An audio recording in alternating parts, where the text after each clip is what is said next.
The Oklahoma Sooners going to have a huge home game when the Alabama Crimson Tide roll into Norman in November. It's going to be a huge one. We'll discuss coming up next here on Locked On.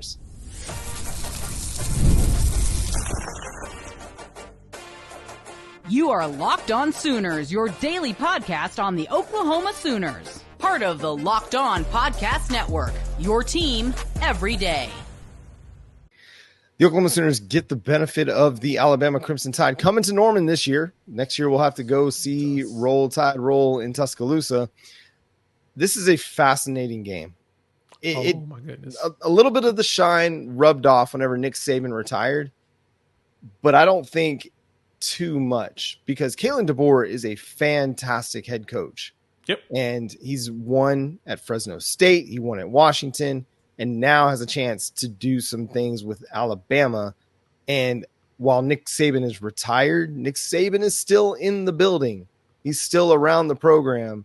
And so I'm sure Kalen DeBoer is getting advice from Nick Saban as they put this thing together.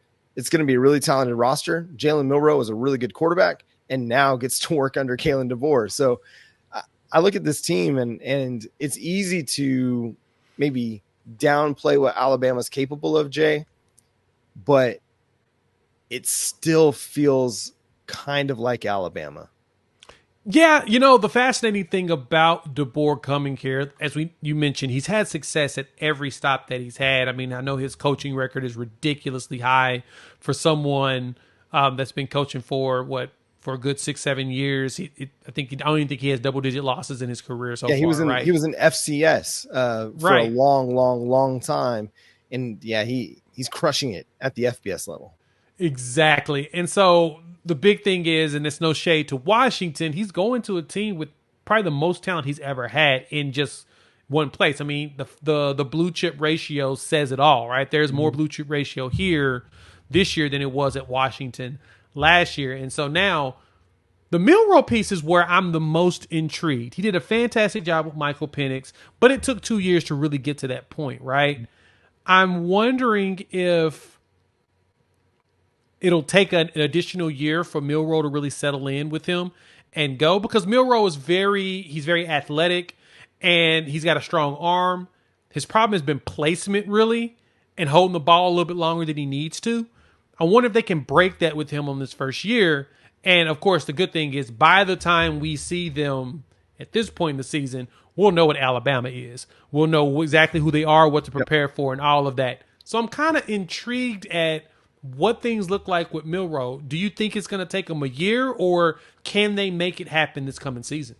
Well, I think one thing what's good about Kalen DeBoer and the way that he coaches is I think he's going to play to Milroe's strengths. So I don't think he's going to have him back there, dropping back like Michael Penix 40, 50 times in a game and letting him just sling it down the field.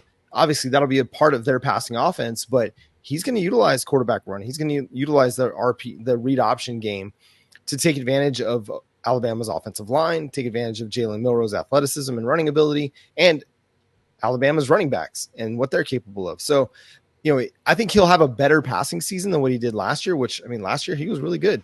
He didn't turn the ball over a ton. I think it took him a few games to kind of settle in, but after the Texas game, I thought he was really, really good the rest of the season and kind of erased some of the narratives surrounding him from that early part of the year where he got benched and then kind of had to earn his job back. And I think Jalen Milroe is going to be somebody who, I don't know if he'll win the Heisman, but he'll be somebody that we talk about at the end of the year and be like, man, Jalen Milroe really had a good season. And Kalen DeBoer is going to be able to unlock some of the things that maybe they didn't have figured out quite yet with Jalen Milroe. He's still a fairly young player in a snaps sense. He hadn't played a ton. Right. And so it's a guy that's still developing, and we've seen Kalen DeBoer do really, really good things. I don't think anybody would have said Michael Penix at Indiana could have turned into a top 10 draft pick. Well, Kalen DeBoer did some big things with him during his time at Washington. So I'm not going to sit here and doubt what they're going to be capable of. And getting to play with Alabama's offensive line and Alabama's skill set at wide receiver and tight end and the running back room, I think it's going to be a really, really interesting challenge for the Oklahoma Sooners, because that's going to be a really talented team from a roster standpoint, from a blue chip standpoint. It's going to be quote unquote most talented team that they'll face this year. And especially, like you said, by the end of the year, we'll know where these two programs are. But that's going to be a big time game. If Oklahoma has college football playoff expectations and they want to make it, this is one of those games they're going to have to win. Yeah, exactly. And like even looking at the blue chip ratio or whatnot, yeah, this is going to be probably this will be the most talented team that we will see by and far, right? 88% on their blue chip ratios. Pretty darn high, right? So DeBoer's got all the pieces to play with and work with. So I guess the question is for me, when I'm looking at the matchups that's coming up, right? Which battle is most intriguing to you? To me, I'm gonna be honest.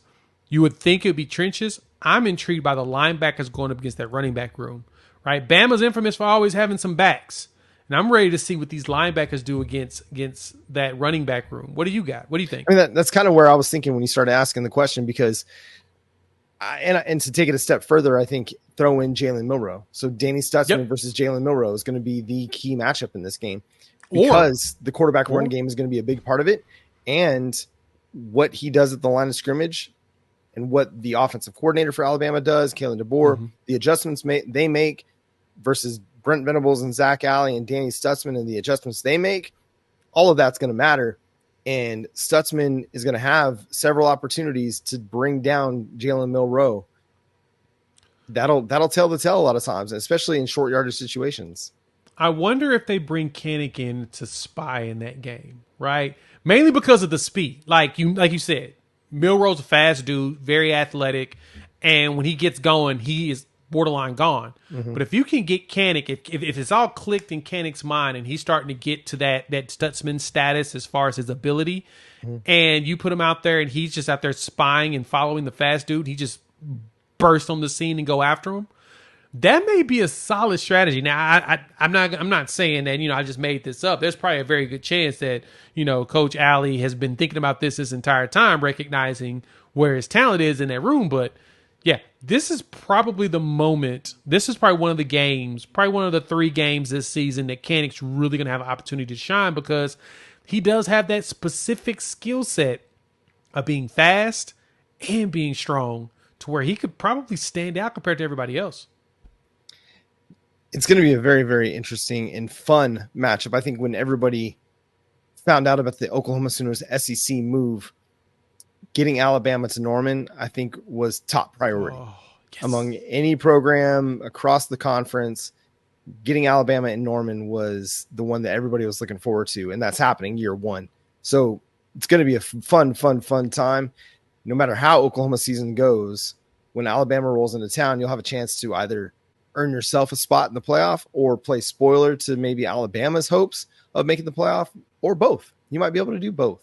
And that's going to be a good time, because that's the team that, you lost to them in the college football playoff. And that's the team that's kind of been the best team in the country over the last decade and a half.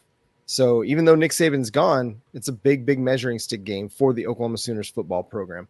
And that's going to do it for today's episode of Locked On Sooners. Thanks so much for tuning in, being a part of the show. And thank you for making Locked On Sooners your first listen every single day. Shout out to all the everydayers. And again, go check out the Locked On College Football podcast for your second listen. From NIL deals to never-ending conference realignment rumors, Spencer McLaughlin gets you ready for an exciting season on the gridiron. You can find the link to Locked On College Football in the description, so you don't need to search. Part of the Locked On Podcast Network, your team every day. You can follow Jay at Unfair Sports, myself at John 9 Williams. The show is on all the socials at Locked On Sooners, so go check it out. Subscribe wherever you do your socials. But until next time, he's Jay Smith. I'm John Williams. We'll catch you then. Boomer. Sooner.